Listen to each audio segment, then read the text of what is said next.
ব্লগে তোমাদের অনেক অনেক ওয়েলকাম। কেমন আছো তোমরা সবাই? আশা করছি ভালো আছো, সুস্থ আছো, আর আমরা অনেক অনেক ভালো আছি। আর এখন ঘড়িতে সময় হচ্ছে ওই 7টার কাছাকাছি। তবে চলো বন্ধুরা, তোমাদেরকে পাশে নিয়ে আজকে এখান থেকে আমরা ব্লগটা স্টার্ট করছি।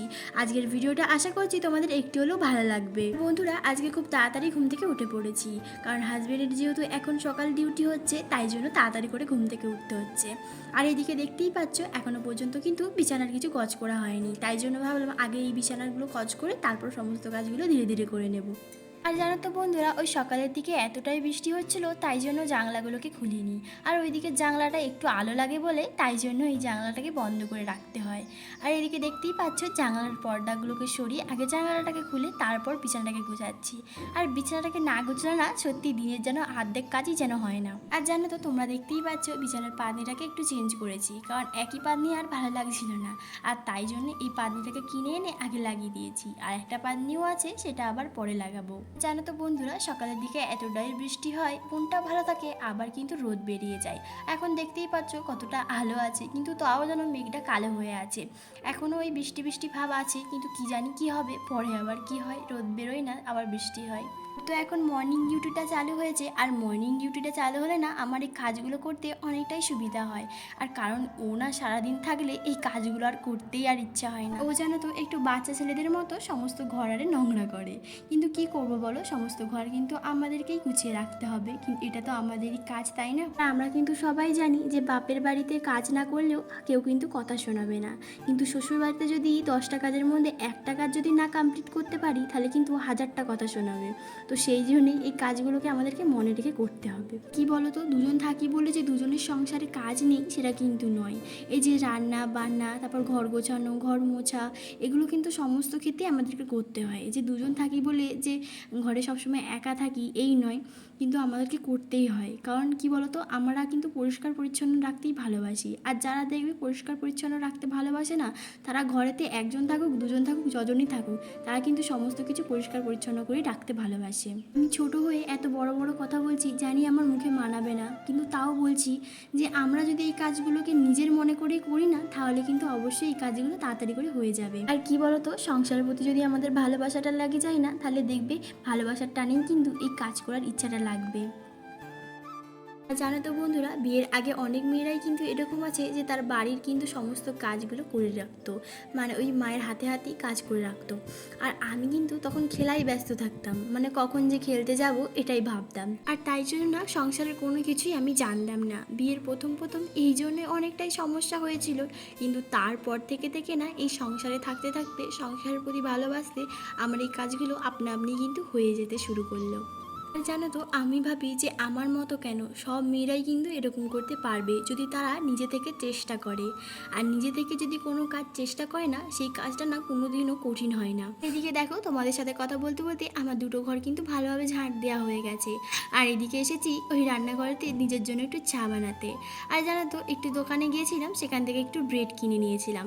আর ব্রেডটাকে না ওই ঘি দিয়ে একটু সেঁকে নিয়েছিলাম। আর জানো তো, ঘি দিয়ে ব্রেডটা সেঁকে নিন না, এত সুন্দর খেতে লাগে, আর তাই জন্যই একটু করে নিয়েছিলাম। আর জানো তো, সকালবেলা ও ডিউটি যাওয়ার আগে ওকে একটু পোহা করে দিয়েছিলাম।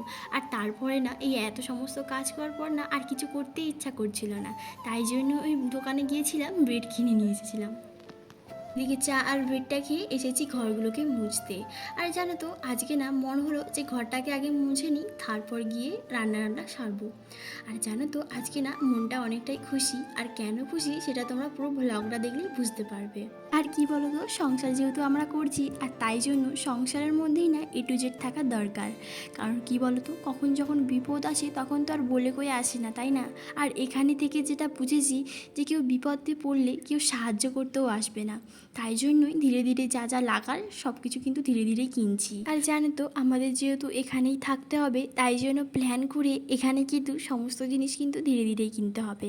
আর সমস্ত জিনিস বলতে গেলে ওই কিছু মতো জিনিস যেগুলো সংসারের প্রয়োজনে লাগবে, বেশি কিন্তু কিছু জিনিস কিনছি না, কারণ যেগুলো লাগার সেগুলোই কিন্তু আমাদেরকে নেওয়া উচিত। কারণ বললাম না যে আমরা বাইরে থাকি, আর বাইরে থাকলে না কোনো কিছু কিন্তু জিনিস বয়ে নিয়ে যাওয়া যায় না বাড়িতে, অনেকটা কিন্তু অসুবিধা হয়, আর অসুবিধার থেকে অনেকটা কিন্তু টাকা খরচাও হয়। আর সেই জন্য সেগুলোকে আমাদেরকে কিন্তু বিক্রি করে দিয়ে যেতে হয় অন্য কারোর কাছে। আর কি বলো তো, যেগুলো আমরা বিক্রি করব সেইগুলো কিন্তু অনেকটা কম দামে বিক্রি হবে, আমরা যেই দামে কিনবো সেই দামে কিন্তু বিক্রি হবে না। তো সেই জন্যই না অনেকটাই দুঃখ লাগে, কিন্তু কি করব বলো, সংসার ক্ষেত্রে কিন্তু এইগুলো কিন্তু কিনতেই হবে। আর জানো তো, ঘরটার মোছার পর এইদিকে না রান্নাটাও সেরে নিয়েছিলাম, আর রান্না করার পর না স্নান সেরে একেবারে রেডি হয়ে গেছিলাম। মানে ওই যেহেতু হাজবেন্ড আসবে তাই জন্যই ওর জন্য খাবারগুলো বেড়ে রাখতে হবে। আর এইদিকে দেখো সমস্ত খাবার কিন্তু আমাদের রেডি। আর আজকের রান্না তো তোমরা দেখতেই পাচ্ছ, পটল আলুর তরকারি আর বেগুন ভাজা, আর তার সাথে না আম কেটে নিয়েছিলাম। আর কি বলো তো, এখন যেহেতু গরমকালের দিকে আম খেতে কিন্তু সবারই মন চাইবে। আর এখন দেখতেই পাচ্ছ, দুপুরবেলা আমরা ভাত টাত খেয়ে দিয়ে একটু ঘুমিয়ে পড়েছিলাম। আর জানো তো, একটা ফোন এলো যে তোমাদের একটা পার্সেল আসবে। আর আমার এতটাই আনন্দ হচ্ছে যে তোমাদেরকে বলে বোঝাতে পারবো না। আর তাই জন্যই না বেরিয়ে এসেছিলাম যে কখন দেখি পার্সেলটা আসে, বললো এক্ষুনির মধ্যেই এসে যাবে। আর তাই জন্যই এখানে একটু দাঁড়িয়ে দাঁড়িয়ে অপেক্ষা করছিলাম। আর এইদিকে দেখো আমার পার্সেলটা এসে গেছে। আর তোমরা নিশ্চয়ই বুঝে গেছো যে পার্সেলটা কি আছে। জানো তো, এই পার্সেলটাকে আনবক্সিং করার খুব ইচ্ছা হচ্ছে, কিন্তু কি বলো তো, এখন আর আনবক্সিং করা হবে না, কারণ বর যেহেতু ছিল না তাই জন্য। আর বলেছি যে ওরই একেবারে আনবক্সিং হবে। আর কি বলো তো, এটা তো অনেক বড় জিনিস, একা একা কিছু করতেই পারবো না। আর এদিকে দেখো, ও আসতেই না একটু গিয়েছিলাম ওই সমুদ্রের ধারে। আর সমুদ্রের ধারে এত মেঘলা আকাশ দেখে, আর তারপরে একটু একটু না বৃষ্টিটাও হচ্ছিল। আর সেই জন্য না বেশি দেরি করলাম না, ভাবলাম না তাড়াতাড়ি করে বাড়িতে চলে যাই। আর কি বলো তো, একটু বাজারও করার ছিল, কারণ ঘরেতে না একটাও সবজি ছিল না। জানো তো, বাজার করার সময় এত বৃষ্টিটা আরম্ভ হয়ে গেছিলো, তাই তাড়াতাড়ি করে ঘরে আসতেই হলো। আর ঘরে এসেই না বাড়ির সমস্ত কিছু জিনিস ছিল, মানে ওই মোমো করার জন্য। তাই জন্য ভাবলাম আজকে মোমো করব। আর কি বলো তো, বাড়িতেও যখন গিয়েছিলাম তখন বানিয়েছিলাম, আর এখানে এখন দ্বিতীয়বার বানাচ্ছি।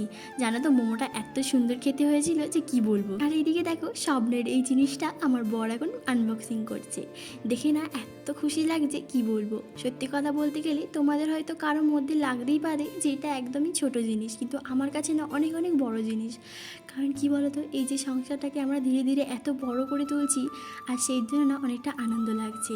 তোমাদের কেমন হয়েছে প্লিজ একটু কমেন্টে জানিও। আর জানো তো, ফ্রিজটা একটু ছোটোই নিয়েছি, কারণ আমাদের দুজনের মধ্যে এটাই হয়ে যাবে। তবে চলো বন্ধুরা, আজকের ভিডিওটি এখানেই শেষ করছি। যদি ভিডিওটি ভালো লাগে অবশ্যই কিন্তু লাইক কমেন্ট শেয়ার করে দিও, আর চ্যানেল নতুন হলে অবশ্যই কিন্তু চ্যানেলটাকে সাবস্ক্রাইব করে দিও।